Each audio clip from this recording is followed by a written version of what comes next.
Hello and welcome back to Sonic Mania with me, Matthew Gaddis, aka Puggy. So, Flying Battery Zone is much like many of the classic stages in Mania. Pretty much, first act at least, pretty much a remake of the original, sort of. There are some new elements to it, however. We'll get to that. But for now, yeah. First off, the techno squeaks move quite a bit faster, and there's a whole new area down here. Seriously, that was not in Sonic 3 and Knuckles. Certainly not with those flamethrowers anyway. And once outside, once again, we will not immediately have to deal with the giant cylinders, although they are here. Firstly, we will have to move over there, and that isn't always great, it seems. Yes. Keep in mind, I do lose a lot of lives here. I actually quit this stage as well, as you will see, so... Yeah, that's a thing, I'm afraid. That's a thing. And, what else? Well, I will say this. T-Lux is a master at doing the remixes, seriously. Seriously, the Flying Battery remixes and most of the other Sonic 3 and Knuckles remixes could easily pass as classic remixes, but for adding the extra instruments that T-Lux does, it makes it even better than Sonic Generations music, and that's saying something, because I mean, two of the levels that we've just played in, or just seen, sorry, in Sonic Mania, are already in Generations, namely Green Hill and Chemical Plant. So yeah. By the way, there are some giant canisters down there. I am not going to try and get the rings or anything like that, or spawn enemies like before. No, thank you. So instead, I'm going to go through here. Spoilers, I don't get Supersonic until much later. Anyway, the thing with the electric shield here is that we can actually stick to the ceiling. Seriously. That was not a thing in the original game, seriously, probably because the Mega Drive did not have the power to do that. And seemingly they're staying on this time, but unlike in Sonic 3 and Knuckles. Seriously. But there you go, I'm not going to try and do that. If there's anything I don't like about Mania, which is only a minor nitpick really, it is the lack of the Insta-Shield. Seriously. At least until you unlock it later on, which you do unlock it, or you can turn it on through the menu, so it's really only nitpick. So that being said, although it's, I believe it replaces, I don't know if it replaces the drop dash, it might do. Anyway, I'm not going to try and go through the bonus stages if I can help it. Yeah. Although you do get something good if you do go through the bonus stages, because the bonus stages have, well, dare I even say it, some of the best things. They unlock various extras, such as the ability to play Mean Bean Machine and the sound test in the game as well. So yeah, and Knuckles Lord, but never mind. And yes, this shortcut is still here in Mania. Yes, remember this? I don't know though if I can push one of the things to the right here and uncover a hidden giant ring. Seriously. As I say, I'll be getting the remainder of the Chaos Emeralds off screen because of how I played this game. Unlike in thing, because the giant rings in Mania are a lot harder to find than in the Mega Drive games. Seriously. Owing to how big the levels are more than anything else, really. Here's another new gimmick that was in the not Chemical Plants, or Casino Night Zone, the giant crusher block. Seriously, although it's more of a case of less going towards the wall, unless you're like heading to the far left there. And our old friends, the missiles, of course. So I want to be careful here. Seriously. And just like in Sonic 3 and Knuckles, we can go through the hole in the ground. Seemingly it doesn't take us on the thing though, and some of the, dare I say, some of the missiles actually land below us again. somewhat more destructive, actually, with the missile, seriously. But never mind that, we have our next boss, and it's not a giant capsule this time. It's Robotnik sending us to our doom. Now remember this boss in Sonic 3 and Knuckles, the giant thing? This time, instead of being a giant laser that crushes us, instead it's a giant electromagnet that sends out robots. And this can be tough if you, unlike me, don't have the electric shield. The electric shield actually gives you a bit of a boost. Seriously. Anyway, on to Act 2, where things get a bit stormy for the blue hedgehog. Seriously.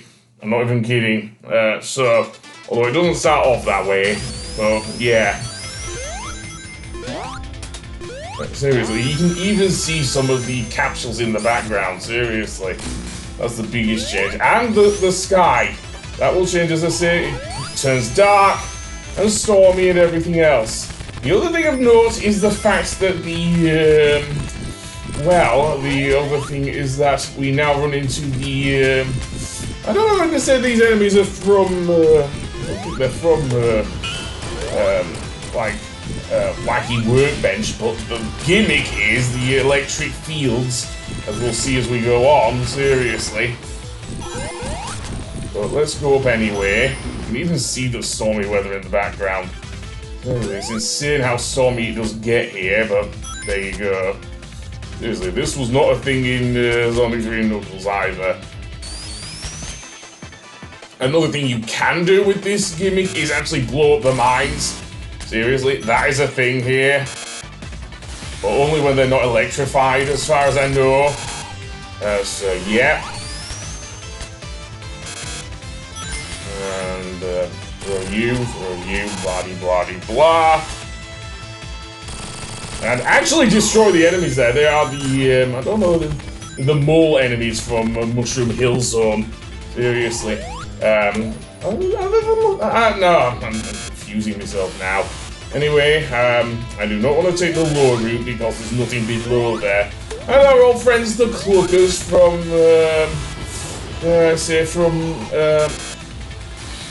Wing Fortress Zone in Sonic 2. Ah yes, nice to see them again. Maybe not. I know you can only destroy the... Okay, no you can't! Although it does help to do so by flinging Sonic. Because of the momentum and everything, but it isn't obviously necessary for that, so yeah. Seriously, the music's awesome. T-Lobes, I salute you. Anyway, that being said, let's go through here and take those squeaks. Okay, I don't want to get crushed there. Yeah, you have to think about where you're going with the blue hedgehog here. Well, we'll get to that. And, yeah. What was I going to say? Plenty more junk and everything, I think. Yeah, this is very different to Sonic. But I've said that. Myself. Okay. Well, we'll have to bounce our way up here. Strangely enough, that flamethrower is only cooking on one setting, it seems. And destroy this guy, and you're done. Yeah, you don't have to worry about. Well, I don't know about the electricity, but yeah, I believe that's a control tower for them. So yeah, I think that might be it. So let's head to the right. And through here, and bounce upwards. And let's see what else is up here. And another thing there. Now, this is going to be a bit harder because, were it not for that propeller down there, I think I would have ended up dead. Seriously. But anyway, here comes a very surprising boss because... You know how, well, I don't know if we're coming up to that, but the design of the boss is one thing that is very weird because of how it's controlled, because in this boss, Eggman is actually upside down. Seriously, Eggman is actually upside down in this giant spider. Before I go on about that, basically the way to damage him is the only way to damage him is actually fling yourself into the giant bumper on the spider's back and knock him against the spikes. Seriously, that's the only way to damage him. Otherwise, you'll just either take damage or you won't do anything. And yes, you have to use the flinger to do that. So yeah. The other thing, of course, of note, because Eggman is upside down, it doesn't look like Eggman's controlling it. That was the big thing back in 2017 when this game came out, seriously. It looks, and because of that, people made a character out of the upside down Eggman, the sprite there, namely a girl called Omelette, who supposedly either Eggman's daughter or niece or something. And we already have kind of a father-daughter relationship with Sage and Frontiers, so yeah. But no, this one actually just similar to Eggman, so yeah. Very weird. I think she had another name other than Omelette, but yeah, fine character. But I think this one was an example of a positive fan character in the Sonic community, to be honest, with Omelette. But never mind that for now. This boss is very tough, seriously. To the point where I cannot damage him more than once. And I'm down to one ring. And seemingly, if Tails hadn't taken the hit, I think I would have had to go going after that ring again. I did actually get 2 hits in on the last one, and that's my best run. Anyway, that being said, that is Flying Battery Zone. On the next episode, we are going to go to Press Garden Zone, another original zone. And I was wrong, there's actually 4 original zones in Mania. So I will see you then. Goodbye!